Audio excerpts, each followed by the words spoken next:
Hello guys, welcome back to our channel परीक्षा E classes. स्वागत है आप सभी का आपके अपने चैनल परीक्षा ई क्लासेस पर। गाइस, एक बहुत ही इंपॉर्टेंट वीडियो ये रहने वाली है उन सभी अभ्यर्थियों के लिए जो उत्तर प्रदेश में टीजीटी भर्ती परीक्षा की तैयारी कर रहे हैं।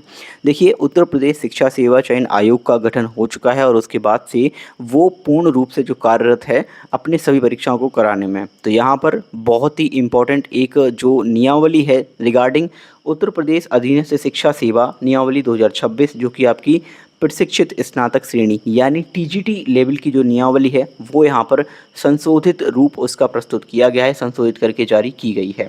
तो इस वीडियो में हम यही बात करने वाले हैं जिसमें आपकी जो भी सब्जेक्ट के लिए एलिजिबिलिटी होती है वो सब चीज़ें यहाँ पर बताई गई। देखिए, सबसे पहले ये जो आपकी नियमावली है इसका नाम है उत्तर प्रदेश अधीनस्थ शिक्षा प्रशिक्षित स्नातक श्रेणी, सप्तम संशोधन इसमें किया गया है 2026 और ये आपकी लागू हो चुकी है जैसे ही ये आई थी प्रकाश में वैसे ही। दूसरा देखिए, उत्तर प्रदेश अधीनस्थ शिक्षा सेवा नियमावली 1983 जिसे आगे उक्त नियमावली कहा गया है, यानी आप इस नियमावली के बारे में जान चुके होंगे। देखिए, इससे पहले जो आपकी संशोधित नियमावली 2024 थी उसके बाद आपकी ये जो नियमावली है 2026 वो आई है।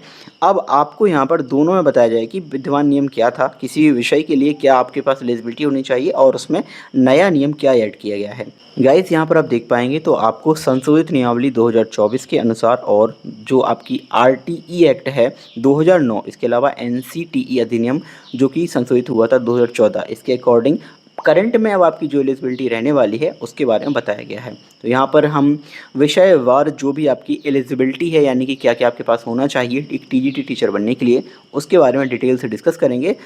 तो देखिए, जो आपका विद्यमान नियम पहले से था वो ये था कि भारत में विधि द्वारा स्थापित किसी विश्वविद्यालय, मान्यता विश्वविद्यालय संस्था से अंग्रेजी साहित्य के साथ स्नातक की उपाधि यानी आपके पास यूजी होनी चाहिए अंग्रेजी में। और दूसरा यहाँ पर था भारत में एनसीटीई द्वारा मान्यता प्राप्त किसी कोर्स में शिक्षा स्नातक यानी बीएड की उपाधि। तो ये दो एलिजिबिलिटी पहले मांगी जाती थी जो कि विद्यमान नियम था, परंतु अब जो आपका नया नियम है उसमें देखिए, सबसे पहली बात आपका हाई स्कूल के टीचर के लिए वैकेंसी रहेगी 9th और 10th के लिए।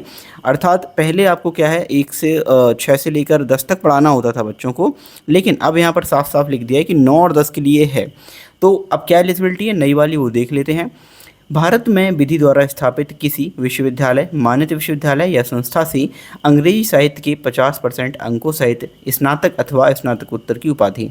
तो यहाँ पर आपके पास यूजी या पीजी होनी चाहिए इंग्लिश में। इंपॉर्टेंट ये है कि 50% जो मिनिमम एलिजिबिलिटी क्राइटेरिया है वो यहाँ पर रख दिया गया है, ठीक है। दूसरा, यहाँ पर भारत में एनसीटीई द्वारा मान्यता प्राप्त किसी भी कोर्स में शिक्षा स्नातक यानी बीएड की उपाधि आपके पास होनी चाहिए। तो ये एलिजिबिलिटी क्राइटेरिया है for English TGT teacher.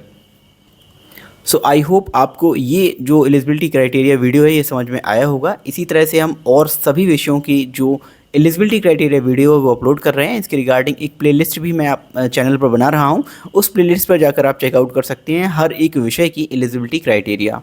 I hope आपको ये वीडियो समझ आया होगा। Thank you for watching video. मिलते हैं अगली वीडियो में। जय हिंद।